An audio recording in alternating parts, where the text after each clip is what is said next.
लोखंडे साहेब, आज mini Goa beach रिसॉर्टवर आपण सगळे बसलो आहोत, आपण सगळे मित्रमंडळी आहोत.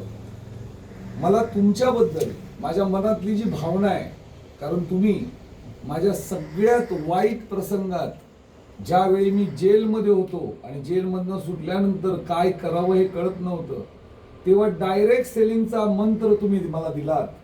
तर या डायरेक्ट सेलिंगच्या मंत्राचा वापर करून आज मी माझं कुटुंब उभं करू शकलो.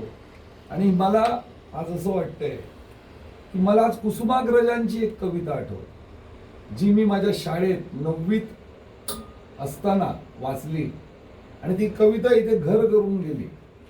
त्या कवितेने मला तो सर दिला जो तुम्ही आहात.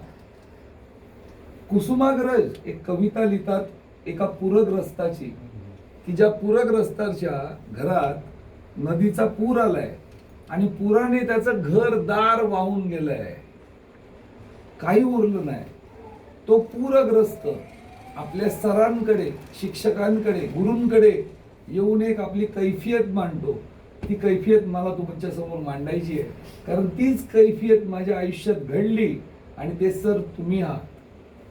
ओळखलत का सर मला, ओळखलत का सर मला, पावसात आला कोणी, अन कपडे होते करदमलेले, केसावरती पाणी.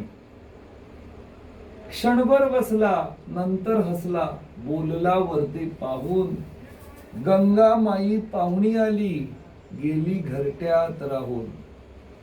माहेर वाशिण पोरी सारखी, चार भिंतीत नाचली. माहेर वाशिण घरात पोरी आली कशी सगळीकडे बागडते, तसं पाणी माझ्या घरात बागडलं. माहेर वाशिण पोरी सारखी, चार भिंतीत नाचली, मोकळ्या हाती जाईल कशी, बायकोच मात्र वाचली. भिंत खचली, चूल विझली, होते नव्हते गेले, अन प्रसाद म्हणून पापड्यांमध्ये पाणीच थोडे ठेवले. कारभारणीला घेऊन संगे, सर आता लढतोय, पडकी भिंत बांधतोय आणि घरातला चिखलगाळ काढतोय. आता एवढं बोलल्यावर लोखंडे साहेब आमचे ब्लॅक डायमंड करोडपती खिशाकडे हात जातात, खिशाकडे हात जातात. तो हसत हसत उठला, खिशाकडे हात जातात.